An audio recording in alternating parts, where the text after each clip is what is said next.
سلام دوستای عزیز، به کانال من خوش اومدین. توی این ویدیو طرز تهیه کاچی رو براتون آماده کردم. امیدوارم که خوشتون بیاد. کاچی یک دسر با طبع گرمه که به دلیل وجود زعفران و گلاب عطر و طعم بسیار خوبی داره و همچنین مصرف اون برای خانم‌هایی که تازه وضع حمل کردن بسیار توصیه میشه. مواد لازم: آرد 3 قاشق غذاخوری، کره 1/4 پیمانه، شکر 1 پیمانه، آب 1 1/2 پیمانه، گلاب 1/4 پیمانه و زعفران 2 قاشق چایخوری.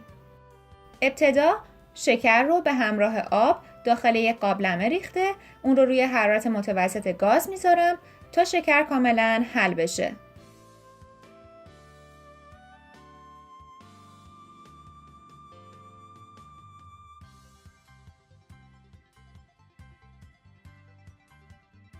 بعد از گذشت 3 الی 4 دقیقه زعفران و گلاب رو اضافه کرده روی حرارت متوسط اجازه میدم که شربت به مدت 5 الی 8 دقیقه بجوشه و کمی غلیظ بشه.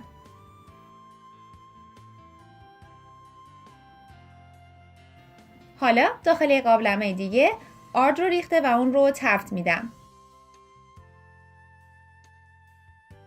بعد از اینکه بوی خامی آرد رفت و رنگ اون به صورت قهوه‌ای روشن در اومد، کره رو اضافه میکنم و اون رو هم میزنم تا به رنگ قهوه‌ای در بیاد.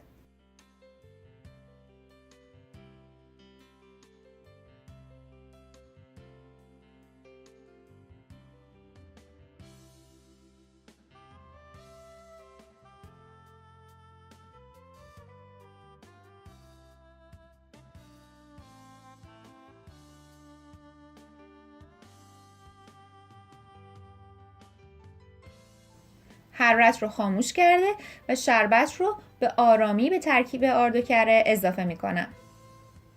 دقت کنید که توی این مرحله باید به صورت مداوم این مخلوط رو هم بزنید.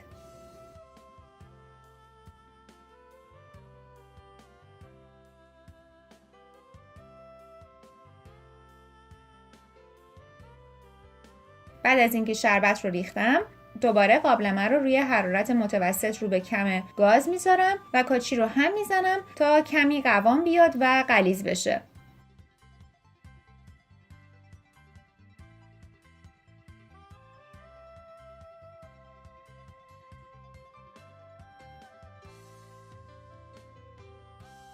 برای سرو هم میتونید از مقداری پودر پسته و یا پودر بادام استفاده بکنید و از خوردن اون لذت ببرید. امیدوارم که از این ویدیو هم خوشتون اومده باشه و کاچی خوشمزه رو حتما درست کنید.